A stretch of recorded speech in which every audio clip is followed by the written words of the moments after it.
السلام علیکم ورحمۃ اللہ وبرکاتہ. First of all, جزاکم اللہ خیر کثیر to I Am Empowered platform for giving me the opportunity to share my magical moment with you guys. الحمدللہ ہر ایک کی زندگی میں اللہ تعالیٰ اسے ایک ضرور موقع دیتے ہیں کہ وہ بدل جائے. ہر ایک کو موقع ملتا ہے. اب یہ ڈپینڈ کرتا ہے ہم پہ، ہم اس موقع کو کس طرح لیتے ہیں، ہم اس موقع کو اویل کرتے ہیں یا نہیں کرتے. اور الحمدللہ اللہ کا بہت کرم ہے، اللہ کا بہت احسان ہے کہ میں نے اس موقع کو اویل کیا. 3 سال پہلے کی بات ہے تقریباً، جب میں اپنے کالج میں تھی اور میری زندگی دین سے خالی تھی.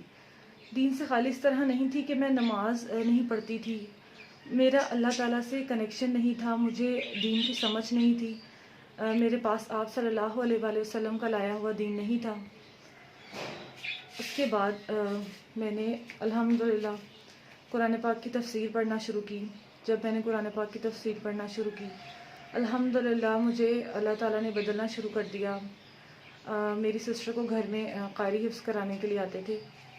میں نے انہی کے پاس جو ہے قرآن کی تفسیر پڑھنا شروع کی. اور اس وقت مجھے لگا کہ یہ قرآن ڈائریکٹلی مجھ پہ نازل کیا جا رہا ہے، یہ آیا ہی جو ہے مجھے ہدایت دینے کے لیے ہے. میں بس قرآن سنتی تھی اور آنکھوں سے آنسو جاری ہو جاتے تھے. اللہ تعالیٰ اپنی آیات کے ذریعے مجھے تنبیہ کر رہے تھے کہ میں سیدھے راستے پہ نہیں ہوں، مجھے سیدھے راستے پہ چلنا ہے. کیونکہ میرا تعلق ایک ماڈرن فیملی سے ہے اور دین ویسا نہیں تھا ہمارے گھر میں جیسا کہ ایک ریلیجس فیملی میں دین ہونا چاہیے. دین ایسا تھا کہ بس دین میں جہاں جس جگہ آپ کو دین کی ضرورت ہے وہاں پہ دین کو فالو کریں، ادروائز نہ فالو کریں، اٹس اوکے. اور یہ بھی بتایا گیا کہ دین بہت مشکل ہے، دین میں آسانیاں نہیں بتائی گئیں. لیکن الحمدللہ جب پریکٹس کرنا شروع کیا دین کو تو پھر پتہ چلا کہ دین تو بے حد آسان ہے. اس کے بعد جب قرآن پڑھتی گئی تو خود کو بدلتی گئی. آیات کو سمجھتے میں نے خود کو بدلا. اس کے بعد جب میں اپنے کالج میں تھی تو میں مکس گیدرنگس کو برا نہیں سمجھتی تھی. میں سمجھتی تھی کہ کوئی پرابلم نہیں ہے، لڑکا اور لڑکی دوست ہو سکتے ہیں، اٹس اوکے. ضروری نہیں ہے کہ ان کے درمیان کوئی ریلیشن ہو. فرینڈس کے ساتھ ہینگ آؤٹ کرنا، باہر جانا، گھومنا پھرنا، یہ میری روٹین تھی. لیکن جب بھی رات کو بستر پہ سونے کے لیے جاتی تو ایک چیز جو ہے وہ میرے ذہن میں ہوتی کہ میں کچھ نہ کچھ غلط کر رہی ہوں. اور ایک بات اور کہ جب بھی میں نماز پڑھتی تھی تو مجھے نہیں پتہ تھا کہ صراط المستقیم کیا ہے، لیکن کوئی مجھے اندر سے کہتا تھا کہ تمہیں اس راستے پہ چلنا ہے، صراط المستقیم مانگو اللہ تعالیٰ سے. اور میں نے ان انٹینشنلی مانگا ہے، میں نے مانگا ضرور ہے، میں نے رو کے مانگا ہے، لیکن مجھے یہ نہیں پتا تھا کہ میں کیوں مانگ رہی ہوں. اور الحمدللہ اللہ تعالیٰ نے وہ راستہ مجھے دیا. جب دوستوں کے ساتھ باتیں ہوتی تھی، گروپ بنا لیا، گروپ میں دوستوں کے ساتھ باتیں ہوتی تھی. جب دوستوں کے ساتھ باتیں کرنا شروع کی، اس میں میلس بھی تھے، اس میں فیمیلس بھی تھیں، تو اکثر نماز رہ جاتی تھی میری. تو ایک دن ایسے ہی سوچا کہ میں نماز جو ہے، کیا میں نماز اس رب کے بندوں کے لیے میں نماز چھوڑ رہی ہوں جس رب نے مجھے پیدا کیا. دیٹ واز دا مومنٹ جب میں نے اپنے آپ کو مکمل طور پہ بدلنا شروع کیا. اور میں نے کہا نہیں، میں بندوں کو خوش کرنے کے لیے اللہ تعالیٰ کی ناراضگی مول نہیں لے سکتی. اور پھر آہستہ آہستہ الحمدللہ کچھ بہت ہی زیادہ دیندار دوست ملے جنہوں نے بدلنے میں میری مدد کی. میں نے پراپر نقاب شروع کیا، میں نے عبایا پہننا شروع کیا. الحمدللہ جب نقاب کرنا شروع کیا، پراپر عبایا پہننا شروع کیا تو گھر والوں کی بہت مخالفت برداشت کرنا پڑی، لیکن الحمدللہ میں نے ہر چیز برداشت کی. اس کے بعد مجھے جاب ڈھونڈنے میں بہت مشکل ہوئی اپنے نقاب کی وجہ سے، لیکن میں نے الحمدللہ اپنے نقاب کو سیکریفائز نہیں کیا.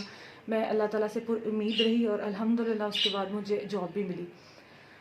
اور جب بھی مجھے زندگی میں دین کو فیس کرنے میں، دین پہ چلنے میں مشکلات آئیں تو ہمیشہ ایک بہت ہی خوبصورت شعر یاد آ جاتا ہے. اللہ تعالیٰ اپنے بندوں سے کہتے ہیں، انہی پتھروں پہ چل کر گر آ سکو تو آؤ، میرے گھر کے راستے میں کوئی کہکشاں نہیں ہے. جب بھی یہ شعر سوچتی ہوں تو الحمدللہ دل کو ایک اطمینان آ جاتا ہے کہ یہ دنیا مومن کے لیے ایک امتحان ہے. مومن کا دل کبھی بھی جو ہے اس دنیا سے مکمل طور پر سیٹسفائی نہیں ہو سکتا. اللہ تعالیٰ جن بندوں کو چن لیتے ہیں پھر ان کو جو ہے مشکلات بھی آتی ہیں. صحابہ اور صحابیات کے جو قصے ہیں ان کو یاد کر لیتی ہوں جب بھی زندگی میں کوئی مشکل آتی ہے. تو بات یہ ہے کہ بیسیکلی ہمیں مشکلات سے گھبرانا نہیں چاہیے, ہمیں مشکلات کو فیس کرنا چاہیے. ہم تو خوش قسمت لوگ ہیں کہ اللہ تعالیٰ نے ہمیں اپنے لیے کسی مشکل میں ڈالا. ہم بہت زیادہ الحمدللہ خوش قسمت لوگ ہیں. بس اللہ تعالیٰ سے ہمیں دین میں آسانی مانگنی چاہیے, اور اس کے بعد الحمدللہ اللہ کا یہ بھی شکر ادا کرنا چاہیے کہ اللہ تعالیٰ نے ہمیں دین پہ چلایا, اور یہ بھی کہ اللہ تعالیٰ ہمیں ثابت قدم رکھیں. میں ایک دعا بہت شدت سے مانگتی ہوں, یا مقلب القلوب ثبت قلبی علی دینک. اے اللہ میرے دل کو دین پہ ثابت قدم رکھیں, کیونکہ جب میں اپنی پچھلی زندگی دیکھتی ہوں تو میں کہتی ہوں مجھے وہاں واپس نہیں جانا. اللہ تعالیٰ پلیز مجھے یہیں پہ رکھ لیں, شیطان کہیں مجھے بہکا نہ دیں. تو میری آپ سب سے بھی گزارش ہے, اللہ تعالیٰ سے دین میں ثابت قدمی مانگیں کہ اللہ تعالیٰ ہمیں اپنے اس خوبصورت دین پہ ثابت قدم رکھیں. اور دوسری بات یہ کہ جب بھی آپ دین پڑھیں, دین سیکھیں, تو یہ دیکھ لیں کہ جس پرسن سے آپ دین پڑھ رہے ہیں وہ اوتھینٹک بندہ ہے, اس نے کس جگہ سے پڑھا ہوا ہے. کیونکہ دین جو ہے جب ہمارے پاس غلط راستے سے آتا ہے تو پھر ہی ہم دین سے بھٹک جاتے ہیں, ہمیں دین مشکل لگتا ہے. تو یہ سب سے امپورٹنٹ بات ہے جو ہمیں اپنی زندگی میں جو ہے اس کا خیال رکھنا چاہیے. اور جزاکم اللہ خیر کثیر میرے ان دوستوں کا جنہوں نے مجھے دین کی آسانیاں بتائیں. میں نے اللہ تعالیٰ سے الحمدللہ اپنا کنیکشن بلڈ کیا. اب جب بھی نماز پڑھتی ہوں تو اللہ تعالیٰ سے لگتا ہے ڈائریکٹ رابطہ ہے میرا, میں بات کر سکتی ہوں اللہ تعالیٰ سے. اور یہ وہی بات آ گئی کہ پھر اللہ تعالیٰ سے ثابت قدمی ہی مانگتی ہوں کہ یہ بہت خوبصورت راستہ ہے, بہت خوبصورت دین ہے. اللہ تعالیٰ جی مجھے اس پہ ثابت قدم رکھیے گا, اور جو ہے اپنی دعائیں مانگتے رہیں, اللہ تعالیٰ سے رابطے میں رہیں. ہمارا اللہ تعالیٰ سے رابطہ بے حد ضروری ہے. جزاکم اللہ خیر کثیر.